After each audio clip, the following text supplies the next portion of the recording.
Je suis très heureux de pouvoir présenter aujourd'hui des travaux sur les statistiques de forme et plus particulièrement sur l'importance de la géométrie dans l'anatomie algorithmique. Et donc pour commencer cet exposé, j'ai choisi d'illustrer trois mots-clés qui seront les fils rouges de cet exposé. Le premier, c'est bien sûr l'anatomie. Et si on prend la définition du Larousse, on voit que ça parle de forme, de structure et de relation entre les organes, donc de géométrie. Deuxième terme, c'est bien évidemment la géométrie.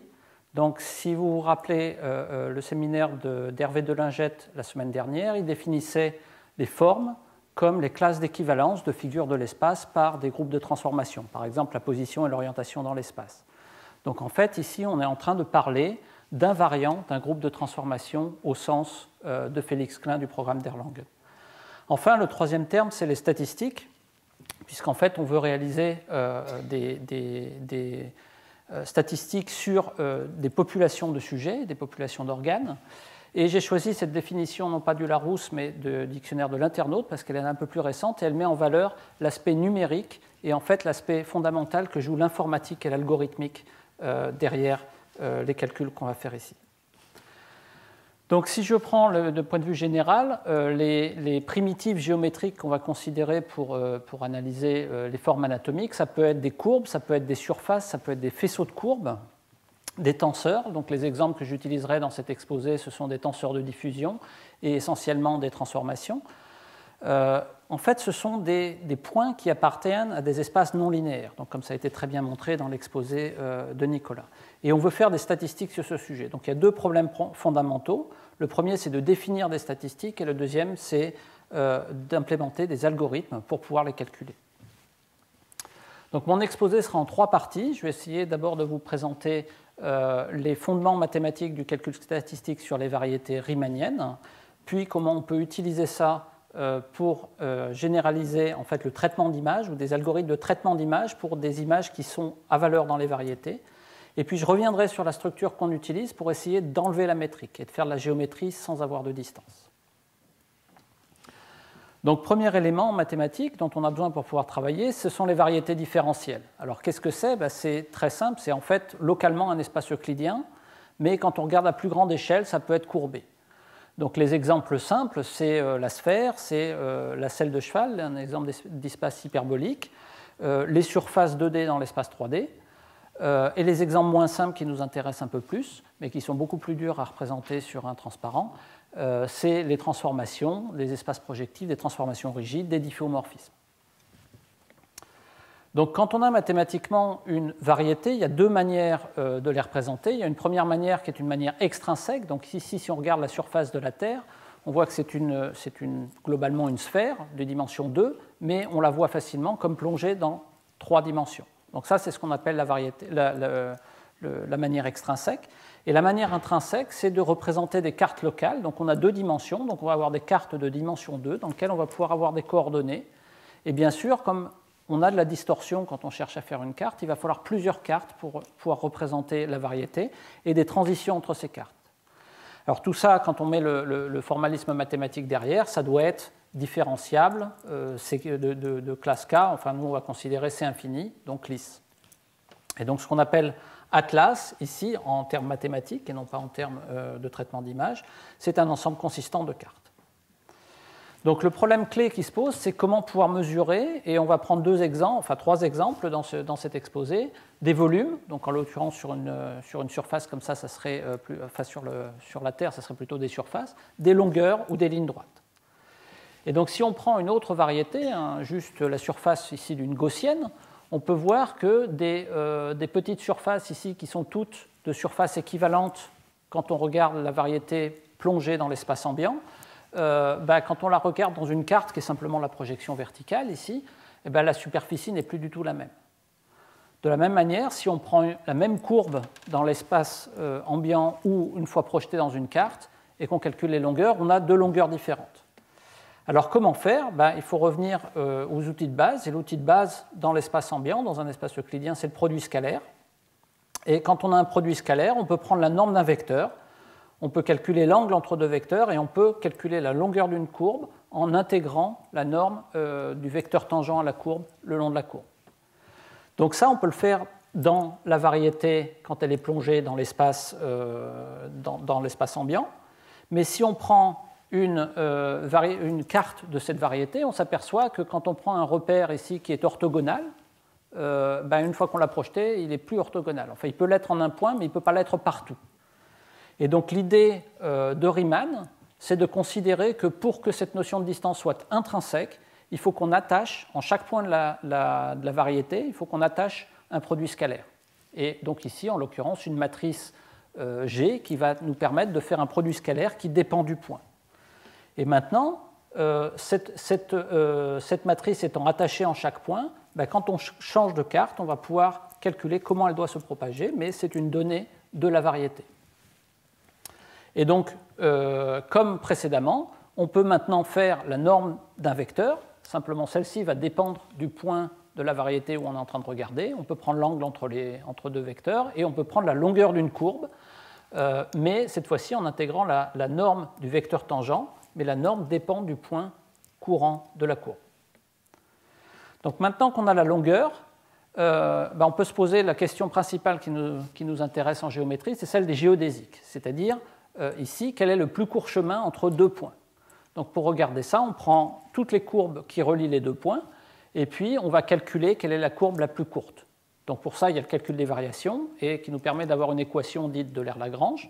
Et cette équation, on s'aperçoit que c'est une équation différentielle d'ordre 2. Donc en gros, elle spécifie l'accélération de la courbe, et elle nous laisse deux paramètres libres, la position initiale et le vecteur vitesse initiale. Donc ça, c'est assez intéressant, parce que ça veut dire que quand on prend toutes les géodésies qui partent d'un point, on peut les caractériser avec leur vecteur tangent. Et c'est exactement l'origine de l'application exponentielle que Nicolas Yash a présentée dans son cours. C'est-à-dire que l'application exponentielle, c'est quel est le point qu'on atteint sur la variété si on suit la géodésie qui part de ce point avec ce vecteur tangent. Et cette application, elle est localement inversible, difféomorphe, donc on peut calculer l'inverse, qu'on appelle le log, et qu'on peut voir comme le développement de la variété dans l'espace tangent le long des géodésiques. Donc il y a de manière algorithmique, il y a quelque chose de très intéressant, c'est que ça, d'un point de vue général, c'est le difféomorphisme entre la variété et l'espace tangent, il est local.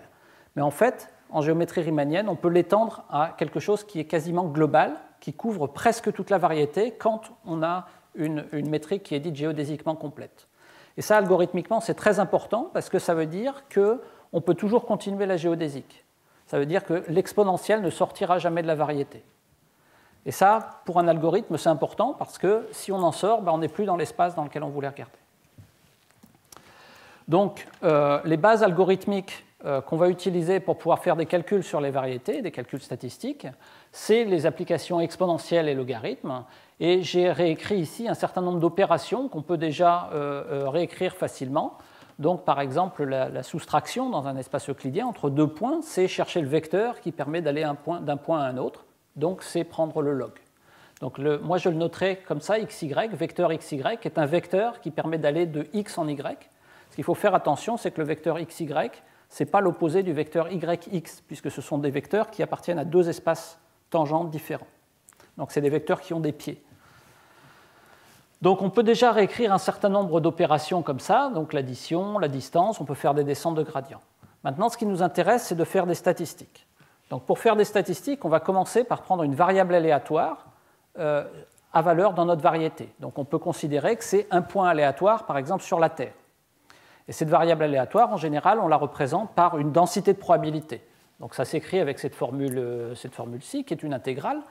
Et en général, dans cette intégrale, on utilise la mesure de Lebesgue, qui est juste la mesure classique d'un élément de volume dans la carte. Le problème qu'on a vu, c'est que la mesure de volume, ou de surface ici, dépend de la métrique riemannienne. Donc en fait, il faut déjà qu'on change et qu'on utilise la mesure riemannienne, qui est reliée à la mesure de Lebesgue ici dy, par quelque chose qui dépend de la métrique. Bon, mais c'est faisable, ça ne pose pas tellement de problème. Deuxième opération qu'on peut prendre, c'est que si on a une observable au sens physique de notre variable aléatoire, c'est-à-dire une fonction scalaire ou vectorielle, on peut en prendre l'espérance, donc on peut calculer quelle est l'espérance. Donc par exemple, on peut prendre la distance au carré par rapport à un point fixe, et calculer l'espérance de cette distance au carré. C'est ce qu'on appelle la variance. Par contre, on ne peut pas prendre l'espérance de la variable x, l'espérance de la position dans la variété. Parce que dans ce cas-là, on aurait une intégrale qui serait à valeur dans un espace non linéaire. Or, l'intégrale, c'est un opérateur linéaire, ce n'est pas possible. Donc, pour pouvoir définir une moyenne, eh bien, il faut qu'on change la définition. Et ce que Fréchet a fait, c'est de prendre ce qui était avant une propriété, la moyenne minimise la variance, de prendre ça pour une définition. Et c'est ce qu'on appelle l'espérance de Fréchet. On va appeler moyenne tous les points qui minimisent la variance. Et donc on a vu que la caractérisation variationnelle de cette chose-là, qui est le gradient de la variance égale 0, nous permet d'avoir une caractérisation des points moyens comme des barycentres exponentiels. Donc ce qui est intéressant, c'est qu'ici, ce qu'on perd par rapport à un espace euclidien, c'est qu'on a un processus de minimisation, et maintenant les minimums, on n'en a plus forcément un seul. Donc on peut avoir un ensemble de points moyens. Donc ça, c'est un peu gênant du point de vue informatique, parce qu'on a l'habitude d'en avoir un seul. Il y a des théorèmes qui nous permettent de caractériser quand est-ce qu'il y en a un seul. Mais ces théorèmes, ils ne couvrent pas toute la variété. Par contre, il y a des résultats très récents qui sont que si on prend des moyennes empiriques, c'est-à-dire si on a juste des échantillons, des points mesurés sur notre variété, un nombre fini de points, alors presque sûrement la moyenne est unique. Donc ça, c'est un terme probabiliste, presque sûrement, ça veut juste dire que ça arrive avec la moyenne ne sera pas unique avec une probabilité nulle. Donc ça veut dire qu'il suffit de faire une petite perturbation et on peut s'en sortir. Donc ça, c'est des résultats très récents qui permettent de montrer, d'avancer dans la conception qu'on se fait de ces objets. Donc grâce à la caractérisation exponentielle, en termes de barycentre exponentiel, on voit que quand on est arrivé au point moyen, quand on développe dans l'espace tangent, on a une distribution qui est maintenant complètement dans l'espace tangent, dont la moyenne est 0, et en plus qui est dans un domaine qui est étoilé. Donc on peut faire tout un tas de calculs. En particulier, on peut définir la matrice de covariance ou les moments d'ordre supérieur dans l'espace tangent. Et puis cette matrice de covariance, on peut chercher à la diagonaliser pour avoir les vecteurs qui correspondent aux valeurs propres principales, c'est-à-dire quelles sont les directions qui encodent un maximum de variabilité. Et ça, c'est donc ce qu'on appelle l'analyse en composante principale tangente. Donc il y a eu plein d'autres choses qui ont été proposées pour les variétés, mais la plus utilisée reste l'analyse en composante tangente. Donc un exemple d'application de ça, c'est sur les colonnes vertébrales qu'on a vues tout à l'heure. Donc en gros, ici, on a eu 300 sujets qui ont eu des radiographies frontales et latérales. Il y a des points qui ont été spécifiquement marqués sur chacune des vertèbres, en frontale et en latérale, pour pouvoir reconstruire leur position en 3D. Et donc, à partir de ça, on a pu caractériser la position et l'orientation de chacune des vertèbres en 3 dimensions.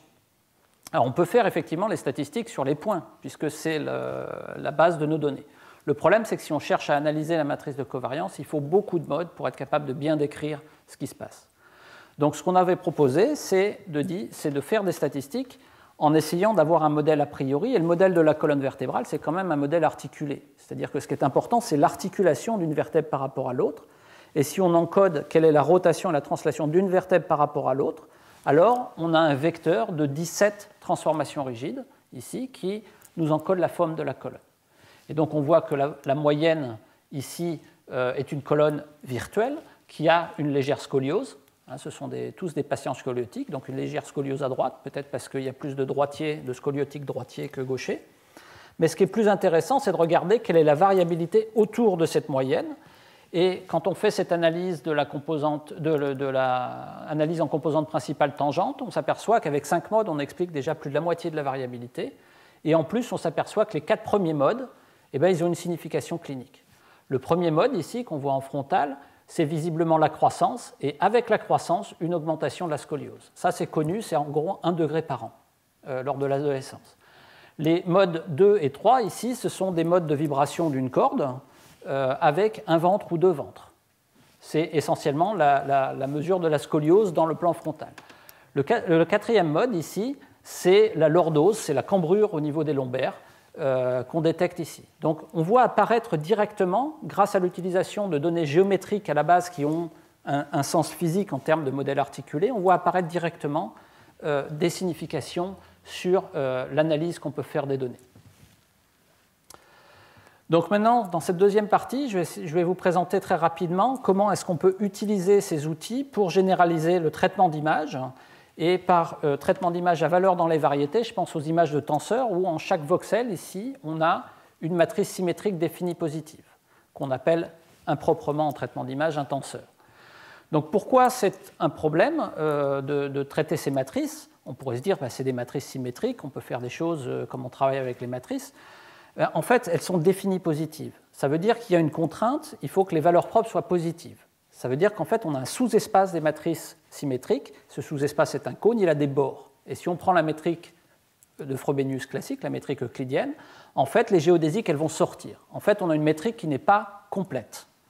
Et ça, algorithmiquement, ça veut dire que dès qu'on fait des opérations non convexes, une descente de gradient, par exemple, ce qu'on fait tout le temps pour, à peu près pour faire des estimations, eh bien, on va avoir des valeurs propres négatives.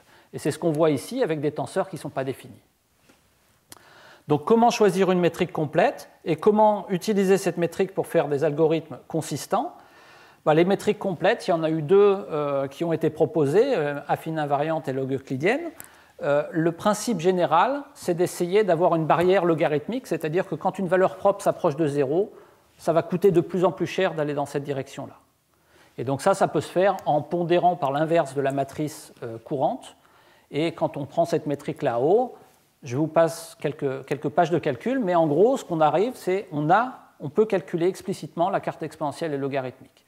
Donc ça ne sert à rien de le retenir. Le seul truc important ici, c'est qu'informatiquement, on est capable d'implémenter les opérations de base dont on a besoin, et on est capable de calculer des géodésiques partout. Donc maintenant, pour faire du traitement d'image, le premier outil dont on a besoin, c'est l'interpolation. Donc l'interpolation entre deux tenseurs, on l'a vu, on suit la géodésique. Mais quand on fait du traitement d'image, on a les valeurs qui sont en des points réguliers au coin du pixel en 2D ou du voxel en 3D, et on veut être capable d'interpoler en n'importe quel point. Donc en général, la manière de faire, c'est de définir des poids et de dire on va faire une moyenne pondérée des différentes valeurs avec des poids qui varient suivant la distance à chacun des points. Mais ça, c'est une formule qui n'existe pas dans les variétés, puisqu'on est en train de faire une somme. Donc il faut reformuler en termes de minimisation, donc de moyenne de Fréchet pondérée, minimisation de la distance au carré pondérée. Et si on mène ce processus, minimisation en chaque point, on voit qu'ici, on a un calcul en chaque point du voxel, ici, où on peut calculer la valeur interpolée. Donc cette idée de reformuler la plupart des sommes comme des moyennes pondérées, on peut l'utiliser aussi pour du filtrage. La plupart des filtrages sont faits avec des convolutions, et la convolution, c'est ni plus ni moins que la moyenne des voisins avec un noyau qui souvent est le noyau gaussien. Donc c'est ce que j'ai illustré ici. Et ça peut se reformuler comme un problème de minimisation en chaque point, où on va rechercher la moyenne de Fréchet qui résout ce problème-là. Et donc ça nous permet d'avoir ici une régularisation. Donc là, on a les ventricules et ici le corps calleux. Et on voit que ça permet d'éliminer un certain nombre de mesures aberrantes par rapport à l'euclidien. Le dernier algorithme que je vais illustrer, c'est la régularisation anisotrope. Donc le problème, c'est que quand on régularise ici, là, on a, sur les données originales, on avait une frontière bien définie entre les ventricules et le corps calleux, et on voudrait bien la conserver. Donc en général, ce qu'on utilise pour faire du filtrage anisotrope, c'est une fonction robuste de la norme du gradient spatial. C'est-à-dire qu'on cherche à régulariser là où le gradient est très faible, et au contraire, on ne veut pas régulariser si on a un gradient très fort, ce qui veut dire qu'on a à ce moment-là un contour. Donc ici, on peut poser le problème exactement de la même manière dans une variété. La seule différence, c'est que la norme ici, elle doit dépendre du point où on est en train de regarder. Et de la même manière qu'on écrit les équations dans le cas scalaire, on va trouver que minimiser ce critère revient à avoir un phénomène d'évolution le long du Laplacien. La différence, c'est qu'ici, au lieu d'avoir le Laplacien classique, on a l'opérateur de Laplace-Beltrami qui prend en compte la courbure. Donc, on pourrait penser qu'il faut implémenter des choses qui dépendent de la courbure. Eh bien non, la carte exponentielle, elle a la propriété de garantir, d'avoir la même distance le long des géodésiques, donc dans des lignes droites qui partent de l'origine. Et ça veut dire que l'opérateur Laplace-Beltrami, on peut l'écrire directement grâce à la carte exponentielle. Donc encore une fois, on a l'outil algorithmique qui nous permet de calculer directement. Donc dans un système d'image réelle, on peut utiliser ces outils-là pour essayer d'estimer des images de tenseurs dans des conditions cliniques où on a un rapport signal à bruit qui est très très faible.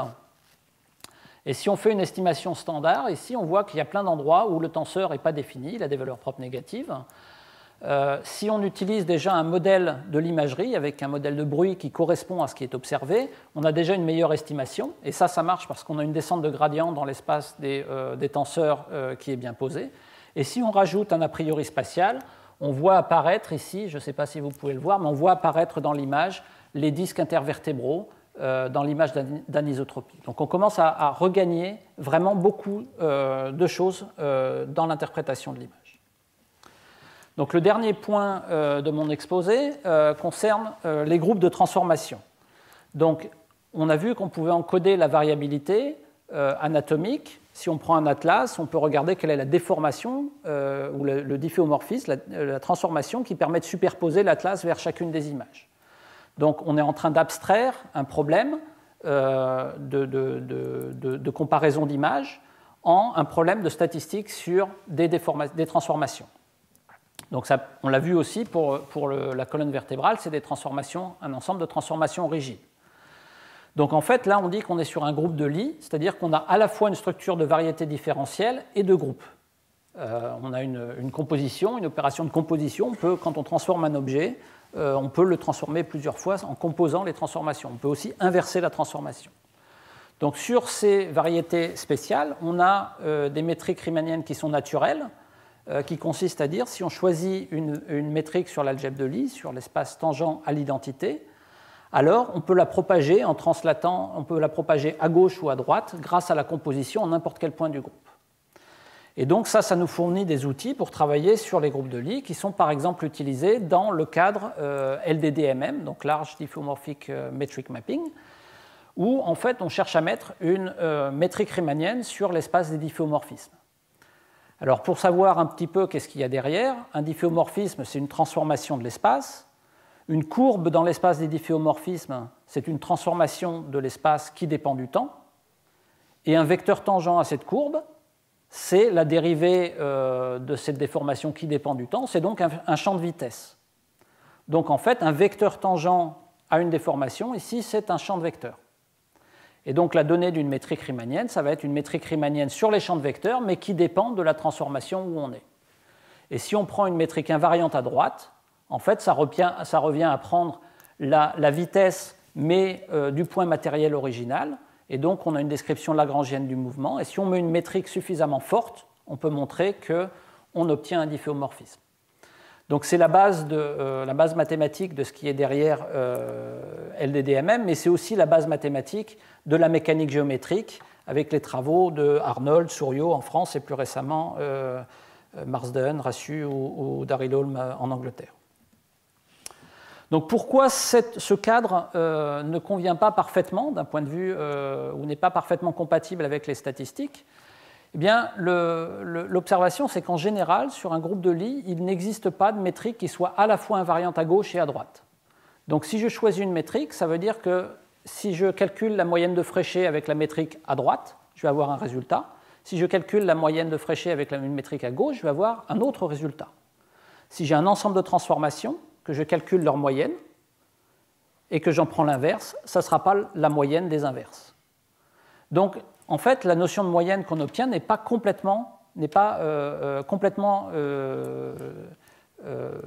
respecte pas complètement les opérations de groupe. Donc, la question qu'on se pose, c'est peut-on définir une moyenne qui reste bien variante, mais peut-être sans métrique, puisque de toute façon, il n'existe pas de métrique bien variante. La réponse, c'est oui, mais il faut revenir à la définition de géodésique.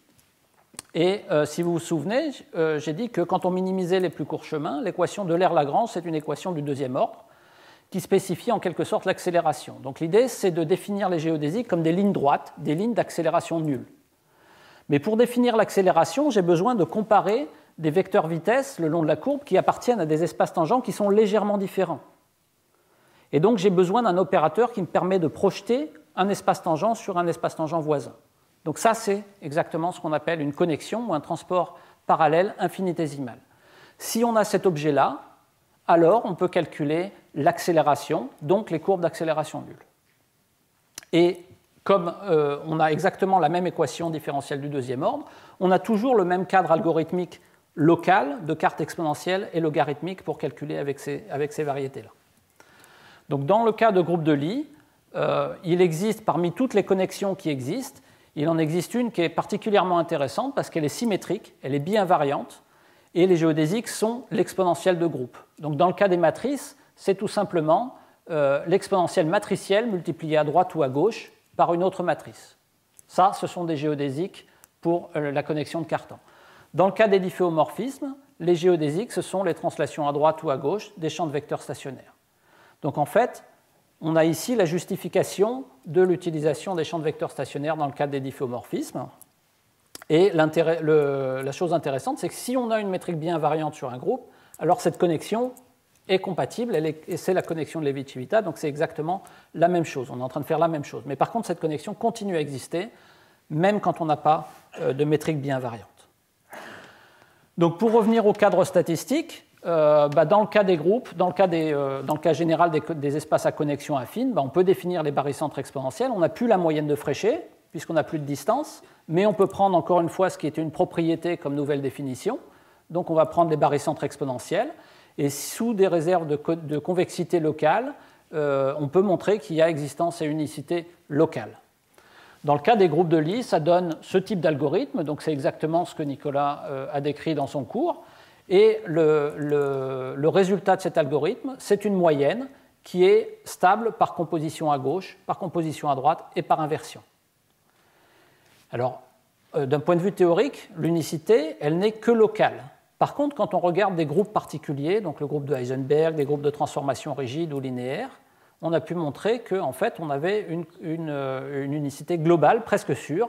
Donc, ça veut dire qu'on a exactement un cadre qui est très proche de celui du Riemannien, mais on n'a pas encore tous les résultats mathématiques. Donc, c'est une petite synthèse des deux cadres. Ce qui est similaire, c'est qu'on a une même structure entre le cadre de connexion de Cartan et Riemannien, on a une même structure de variété avec courbure. On a les cartes exponentielles et logarithmiques qui réalisent des systèmes de coordonnées normaux, en tout cas en dimension finie. Par contre, dans le cadre affine, on n'a pas de métrique. Alors ça peut être vu comme un inconvénient, mais ça peut être vu aussi comme un avantage, puisque finalement, notre cadre ne dépend pas du choix d'une métrique. Parce que finalement, les résultats qu'on a pour une certaine moyenne, comment est-ce qu'ils changent si on a changé la métrique? Et quelle est la bonne métrique à choisir sur l'espace? Donc là, on a encore un certain nombre de questions qui sont ouvertes dans le cadre riemanien. Il y a d'autres limitations en dimension infinie. Donc il y a par exemple des difféomorphismes aussi près qu'on veut l'identité qu'on ne peut pas atteindre avec des sous-groupes à un paramètre. Mais en pratique, ces choses-là, ce sont des choses assez pathologiques. Et en pratique aussi, quand on discrétise l'ensemble des opérations, les limitations s'appliquent aussi au cadre riemanien. Donc là, il y a encore un certain nombre de résultats qui sont ouverts au niveau mathématique, mais dont on aurait besoin pour pouvoir avancer. Par contre, ce qu'on gagne, c'est qu'on a une structure qui est globalement invariante par composition et inversion. On a des calculs de géodésie qui sont très simples. Et on peut se demander, est-ce que ce n'est pas la linéarisation la plus simple du groupe des difféomorphismes qui prend en compte la composition, la non-linéarité de la composition. Et juste pour montrer un exemple d'application pour des statistiques, donc on a vu que ces géodésiques peuvent être utilisées pour le recalage. Ici, on les utilise pour paramétrer des difféomorphismes avec un faible nombre de degrés de liberté. Donc, dans le cas du cœur, on a vu les régions qui ont été définies par le American Heart Association. On peut dire que pour chaque région, il y a une transformation affine. Donc affine en 3D, c'est 12 paramètres, et on a 17 régions, donc on a 204 paramètres pour notre transformation. Donc chaque transformation affine va générer un champ de vecteurs qui correspond à la transformation affine, infinitésimalement, qu'on va fusionner, et en prenant l'exponentielle, on va avoir un difféomorphisme. Donc maintenant, ce difféomorphisme, on va chercher à optimiser son action sur les images, trouver les paramètres qui optimisent et qui permettent de suivre le mouvement ici sur une séquence cardiaque. Donc ça veut dire qu'on a une trajectoire maintenant de déformation dans un espace à 204 paramètres au lieu de quelques millions. Et pour l'analyse statistique, maintenant qu'on a 204 paramètres, on peut essayer de continuer l'analyse non plus au niveau du sujet, mais au niveau du groupe, pour essayer de dissocier qu'est-ce qui est temporel et qu'est-ce qui est spatial. Et on s'aperçoit qu'avec 8 modes temporels et 3 modes spatiaux, soit 24 paramètres par sujet, on peut approcher de manière raisonnable les résultats qu'on a obtenus. Et les modes, on arrive à en avoir, en tout cas pour les premiers, une interprétation clinique. Et on peut montrer par exemple qu'il y a une différence entre les déformations des tétralogies de Fallot par rapport à des contrôles qui est assez nette. Donc voilà, je voudrais finir cet exposé avec un parallèle avec un peu l'histoire de la physique, où en fait on a d'abord cherché la structure globale de l'espace, de l'univers, en cherchant une structure homogène et isotrope à très grande échelle. Donc c'est les travaux d'Einstein, c'était plat puis c'est devenu courbe, suivant la constante qu'on choisissait on pouvait avoir des différents modèles, donc d'autres proposés par Weil et par Cartan. Et puis plus récemment, une fois qu'on a la structure globale, on peut commencer à rechercher quelle est la structure locale et essayer de retrouver quels sont les filaments dans l'univers, comment la matière s'organise. Pour les formes anatomiques, on se pose à peu près la même question. Quel est le bon cadre géométrique pour pouvoir traiter ces objets? Faut-il une structure affine? Faut-il une structure riemannienne? On a des structures de fibrés qui sont encore plus compliquées. Et puis, une fois qu'on a la structure, on peut commencer à apprendre localement la topologie et la métrique, avec en toile de fond le fait qu'on est toujours en très très grande dimension, avec très très peu de données. Et donc là, il y a un problème statistique qui a été très bien illustré par Bertrand Thirion et qui nécessite un a priori géométrique extrêmement important. Là, il y a vraiment un rôle à jouer, un rôle de la géométrie à jouer pour pouvoir faire le lien entre différentes parties de l'espace où on a très très peu d'échantillons.